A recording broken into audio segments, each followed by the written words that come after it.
Atenção, gente, o cenário fica muito, muito mais interessante se, em vez de você mostrar visualmente, você mostrar sensorialmente. Experimente descrever o cheiro do lugar, os barulhos do lugar, a textura para a mão, para o braço, as texturas do lugar, a temperatura. Ou seja, crie, né, uma carga sensorial que transforme aquilo lá, pelo qual o personagem está passando, em algo que o leitor ou a leitora sinta junto. Ó, o Arthur Montenegro está falando que gosta de ver pinturas para agregar com a minha imaginação na criação do cenário. É uma boa, mas de novo, Arthur, as pinturas elas podem dar uma indicação assim emotiva, né? Levar para uma coisa mais triste ou mais alegre, mais iluminada. Mas de qualquer forma, é interessante você escolher um detalhe para o seu personagem sentir não só com a visão, tá? Não só descrever, a mesa era rebuscada, ou a luz do sol entrava através das cortinas. Não, mas você também dizer algo sensorial, né? O vento bater na pele, a temperatura baixar se alguém abre a janela e começa a entrar um vento fresco. Isso torna o local muito mais presente, muito mais físico, concreto, sabe? O Parisi está falando aqui, os longos e descritivos sumários narrativos no início de cada capítulo, como no clássico Ivanhoé, do século XIX, irritam a galera mais nova? Sim, você não pode descrever longamente um cenário. Atualmente, o lance é, você põe os seus personagens se mexendo, já fazendo algo, de preferência já tendo problemas, conflito desde a página 1, certo? E interagindo com o cenário conforme as coisas vão acontecer. Então, digamos, né, o personagem está se desentendendo com alguém. Está se desentendendo onde? Por quê? O que acontece? Aí o que ele pega, vê, sente do lugar onde ele está? Né? É isso. Você não precisa descrever, a sala era assim, e tinha a cortina drapeada, e a poltrona de couro, e não sei o quê. Você pode dar um ou outro detalhe rapidamente, mas aí você bota já o personagem lá, ele entra na sala e se joga na poltrona de couro. Aí passa a mão atrás e percebe que está toda arranhada. Vê, nessa casa os gatos mandam, né? Por exemplo. Tô aqui brincando um pouquinho para já fazer a coisa andar e a pessoa já sentir, né? O couro você sabe que sensação tem. E você sabe também, quem tem gato pelo menos, o que é um estofado destruído.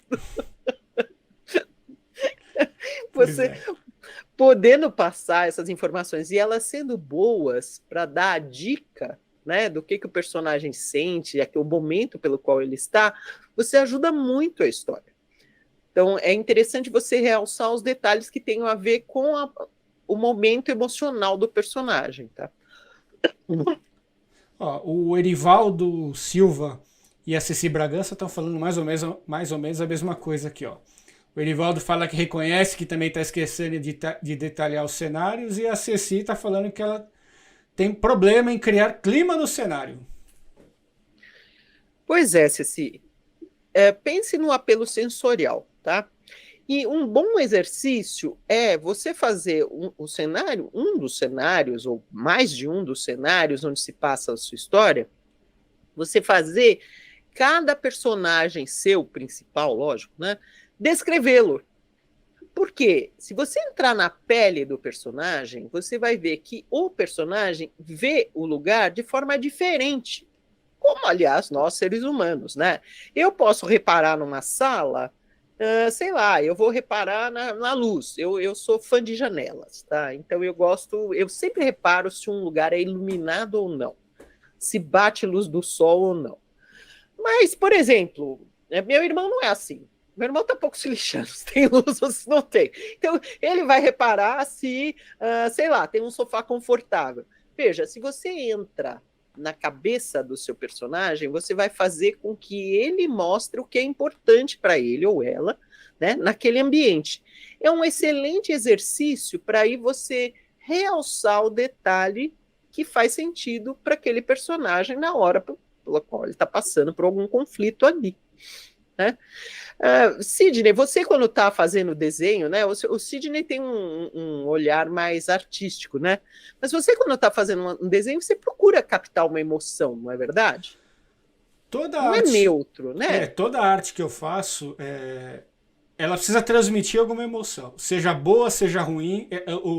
Para mim, o meu grande objetivo é que a pessoa não saia de uma arte que eu tenha feito, que ela não saia do mesmo jeito que entrou. Então ela pode sair com nojo, pode sair dando risada, pode sair alegre, pode sair assustada, mas alguma coisa tem que trazer. Então, você está usando, no caso, desenhos, né, criações Historicamente, visuais, né, para despertar emoção, né? O que eu estou sugerindo é que as pessoas usem as palavras para criar um ambiente mais ou menos no pique do Sidney, ou seja, ambientes que não sejam neutros, mas que despertem alguma emoção. E essa emoção seja condizente com a história naquele momento, certo? Então, o cenário despertar uma emoção que tem a ver com o personagem.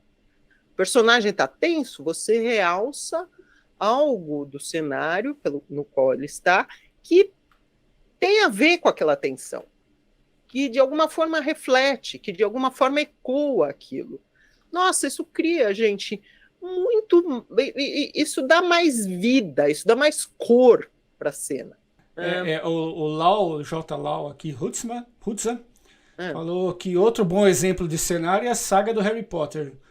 Hogwarts é construída a fim de se ajustar à história. Isso fica bem visível nas adaptações dos filmes. Exatamente. Veja que a escola lá onde o Harry Potter estuda, ela é cheia de cenários e as coisas acontecem nos lugares e os cenários ecoam, né? Então, quando ele está fazendo amizade lá no dormitório, é meio uma farra. Então, né, dá uma impressão de conforto, de poltronas e não sei o quê. Quando eles estão fugindo pelos corredores, muitas vezes acontecem coisas bem horríveis. Então, os detalhes dos cenários que aparecem são bem mais problemáticos, né? Exatamente, Hogwarts é um personagem, digamos assim, porque realmente fala com a história, não é uma tela verde. Né? Cada lugar faz muita diferença, total diferença. A cabana lá daquele gigante, né? Como ela é, o que ele tem lá dentro, os monstros, exatamente. É muito diferente cada lugar. E isso é algo a ser procurado por escritores. É muito interessante que você, em cada cenário da sua história, tenha essa qualidade de ser muito diferente, bem impactante. Exatamente.